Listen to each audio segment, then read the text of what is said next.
مسلمانانی بەڕێز و خۆشەویست خوشکان و برایانی ئازیز پێغەمبەری ئازیز و خۆشەویستمان صلی الله علیه وسلم ئامۆژگاری ئێمەی کردو بۆ ئەم ڕۆژە خۆمان حازرکەین.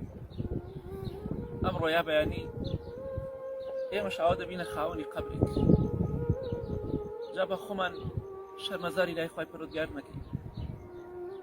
ئەم ڕۆیا بەیانی بەخوا ئێمەش دەمرین، ژیانی ناو قەبرمان دەست پێ دەکات. بەخوا هەر کەسێک ناو قەبری باش بێ، وەک پێغەمبەری خوا فەرمێ صلی الله علیه وسلم، ئەوەش کە لە مۆلا تووشی دەبێ زۆر باش دەبێت. ئەوەشی ناو قەبری خراپ بێ، پەنا بەخوای گەورە ژیانی ناو دوای قەبری زۆر خراپتر و وێرانتر دەبێت. بۆ ئینشاڵڵا ئەو کەسانی کە تاوان دەکەن، ئەو کەسانی کە خراپەکاری و زینا و خیانەت دەکەن، ئەو کەسانی کە غەش و خیانەت دەکەن و حرام دەخۆن، ئەو کەسانی کە خواتان لەبیر چۆتەوە، ئەو کەسانی کە نوێژ ناکەن، ئەمە ڕۆژێک دێت سەرنجامی ئێوە ئەمەیە. لەنا ئەم خۆڵەدا دەمان شارنەوە خۆمان نوکردەوەکانە. جا سەربەرز و سەرفراز ئەو کەسەیە خوای لەبیر نەچێت.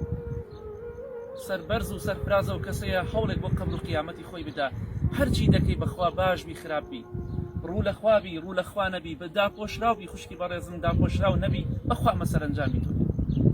لەبەرەوە ئینشاڵڵا با قەبرەکەمە بیر نەچێت.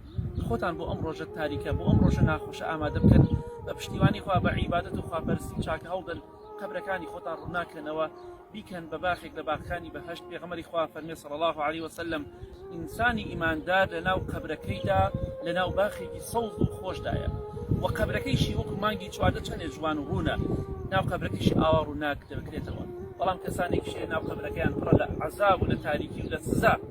بۆیە ئەمڕۆ هەڵی بژێرە هەتا ماوی تەوبە بکە، بگەڕێرە بۆ لای خوا، دڵنیا بە ئەمڕۆیا بەیانی ئەمە جێگای تۆیە. ئەمانش وەکو ئێمە زیندوو بوون، وەکو ئێمە مرۆڤ بوون، وەکو ئێمەش دڵیان بە دنیا خۆش بوون، گەنج بوون، پیر بوون، تا هەندێکیان تازە پێگەیشتن، بە تەمای ژیان بوون، هەندێکیان هێشتا زەواجیان نەکردبوو، هەندێکیان شوێن نەکردبوو، هەندێکیان ژنیان نەهێنا، هەندێکیان خوێندنیان تەواو نەکردبوو، بەڵام کۆتایی پێهات، خەونەکانیان زۆربەی نەهاتە دی.